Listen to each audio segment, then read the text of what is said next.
Bine ați venit la episodul 113. Lui Fikret îi cade cerul în cap când aude că Zuleikha a vândut acțiunile companiei yamanilor lui Mehmet Kara, care a ajuns să dețină 40% din acțiunile holdingului. A distrus 2 afaceri în Istanbul prin vânzare și acum stă cu o geantă de bani în mână. Pleacă supărat, hotărât să nu-i mai pese de Zuleikha, care se comportă cu el ca și cu un străin, lucru pe care nu-l face cu adevăratul străin, Mehmet Kara. În biroul mare al companiei au loc unele șicane între Mehmet Kara și Betul, care din nou este găsită așezată pe locul Zuleikhei, refuzând să meargă în biroul ei. Când vine Zuleikha îi oferă locul ei lui Mehmet Kara, ca fiind de acum primul om din companie. El îl refuză, spunând că lui nu-i trebuie acel loc. Procurorul Cucurovei merge la acea hală și constată că acel cadavru găsit este a lui Demir Yaman. Îi trimite vorbă lui Zuleikha să treacă pe la secție pentru a avea o discuție cu ea. Acesteia îi fuge gândul imediat la moartea lui Umit și încearcă să refuze să meargă fiindu-i frică. Este încurajată să meargă de nelipsitul înger păzitor Mehmet Kara. Procurorul, vrând să nu-i dea vestea franc, îi transmite condoleanțe, însă înrăutățește situația mai tare, provocându-i un leșin Zuleikhei. În frizeria orașului se nimeresc să fie deodată, atât Abdulkadir, cât și Fikret. În acest timp intră un alt nene frizer, care le dă vestea că Demir a fost găsit mort, fiind omorât de cineva. Fikret pleacă îndată să o susțină pe Zuleikha. Abdulkadir pleacă și el de pe scaunul frizerului, care doar începuse să-i tundă barba. Acesta din urmă se duce crizat să pună la cale un plan diabolic, știind că altfel va fi descoperit complice la crima lui Demir. Abdulkadir îl pune pe Bedo, mâna lui dreaptă, să joace un rol prin care să-l convingă pe Mehmet Kara că el l-a omorât pe Demir. Lucru pe care în realitate l-a și făcut, altfel îi împușca Demir pe ei în timpul acelui atac. Dar bedoia asupra lui și faptul că el l-ar fi băgat pe Demir în acel dulap metalic, care s-a dovedit a fi un frigider, cu scopul de a se crede că Demir este încă în viață. În realitate, Abdulkadir l-a ascuns pe Demir în frigider, fiindcă știa că dacă Mehmet Kara afla de moartea acestuia, se încheia conflictul cu familia Yaman, iar el nu mai putea să prădeze averea lui Demir. După ce Bedo ia totul asupra sa și mărturisește lui Mehmet toate aceste lucruri, Abdulkadir îl împușcă mișelește pe la spate, pentru a-l convinge pe Mehmet Kara că Bedo a fost un trădător care le-a ascuns aceste lucruri.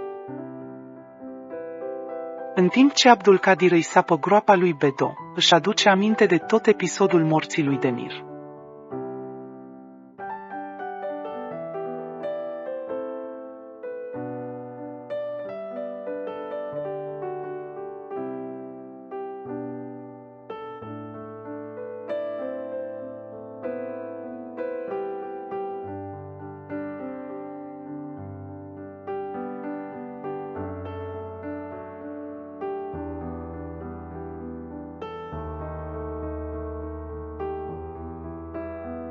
În timp ce la conac se fac rugăciuni ceremoniale pentru Demir, Shermino ceartă aprig pe Betul, fiindcă a pierdut compania cu planurile ei nepotrivite. Îi spune că este un soi de persoană proastă, care în schimb crede că este deșteaptă.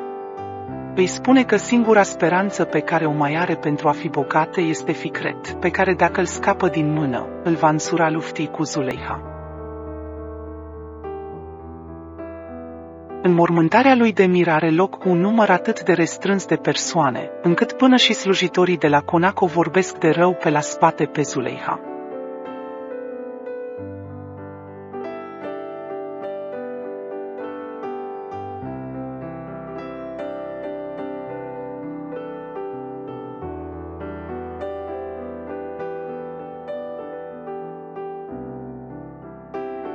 Betul începe să joace rolul angajatei cu minți. Se mută în sfârșit în biroul ei. Îi adresează cuvinte de consolare Zuleikhei și își cere scuze că a înfruntat-o pentru acțiunile vândute. Zuleikha îi spune că datorită faptului că i-a spus lui Fikret despre acțiunile vândute lui Mehmet, încrederea în ea este pierdută. Gafur și Rashid află vestea că pe terenul pe care l-au cumpărat ei se vor face unele construcții, urmând ca ei să se îmbogățească. Ei îi fac în ciuda acum lui Shermin, care turbă de furie.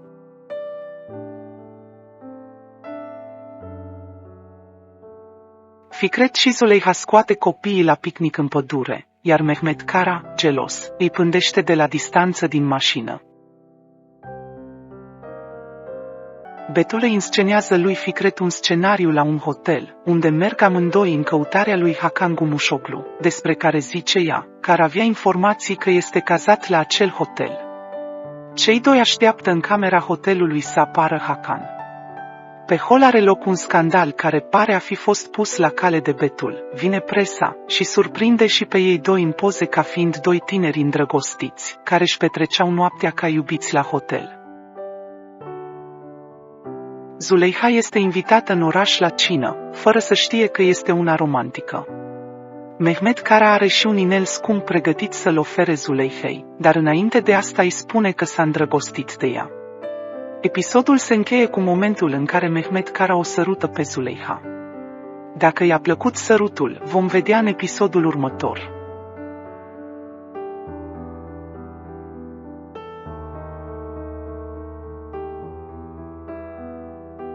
Mulțumim pentru vizionare! Pe curând!